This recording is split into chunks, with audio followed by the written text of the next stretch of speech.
Some of the biggest names in the Call of Duty competitive scene just sold their soul to ROOBET at your expense. Nadeshot and 100 Thieves signing with ROOBET was predictable, but we didn't expect half the Optic organization and even the poster boy and goat of COD Scump to join in. Today, we're going to take a spin at this dumpster fire and see what it means for the COD scene going into Black Ops 7. Welcome to AltTab. On the 6th of November, ROOBET posted this video. You ready to win some money, old man? This isn't land, bro. This is real cheddar cheese, real money, please. It announced that Hex and Scump were joining the so-called ROOBET family for the foreseeable future.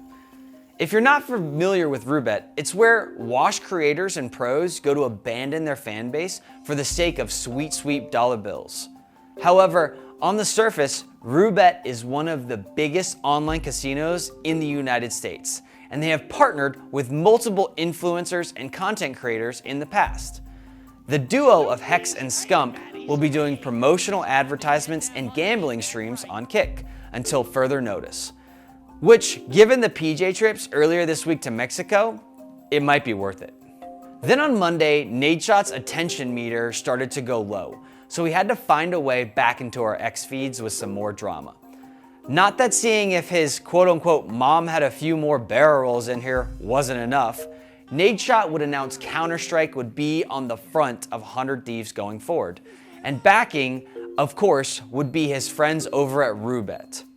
His League of Legends teams and staffs were no match for ripping cases and CS2 gambling money, I guess. Again, all jokes aside, this could be an over-dramatization, but it's a reality we must face. Whether you think gambling is wrong and Nadeshot shouldn't be forcing this online gambling giant into his audience, or you think it doesn't matter because his audience is primarily 30-year-olds who can make their own decisions. Either way, one of the faces of American esports just signed a deal with a Belize gaming website, which was founded by an English crypto merchant, to then build a new team and HQ in Serbia with a Norwegian superstar at the helm.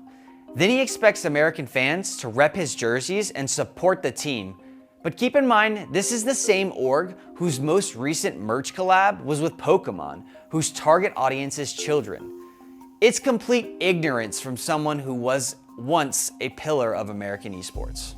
Again, we've said it multiple times before. Esports as a whole is in a major predicament that no one wants to talk about. The whole entire scene is propped up on the stilts of these gambling websites.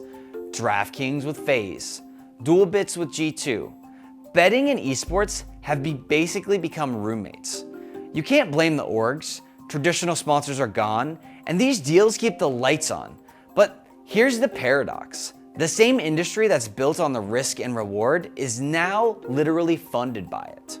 And the more these pros like Hex and Scump and team owners like Nadeshot throw fuel on the fire, the more regulation will threaten the atmosphere. What happens if streaming platforms regulate and even remove gambling partnerships?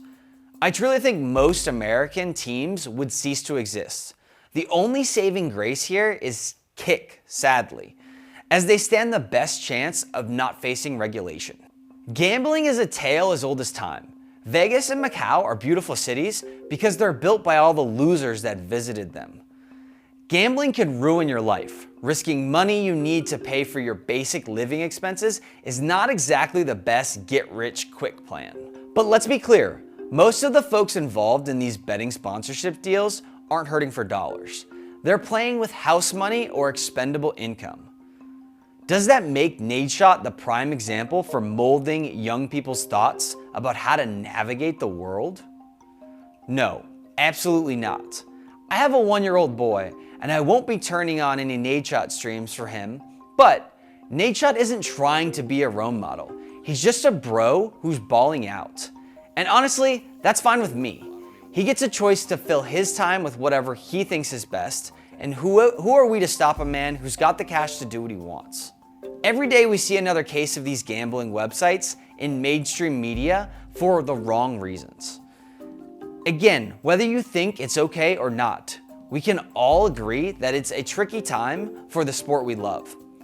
Thanks for watching, and don't forget to hit that bell to stay up to speed on all the latest esports news and check out our new community Discord.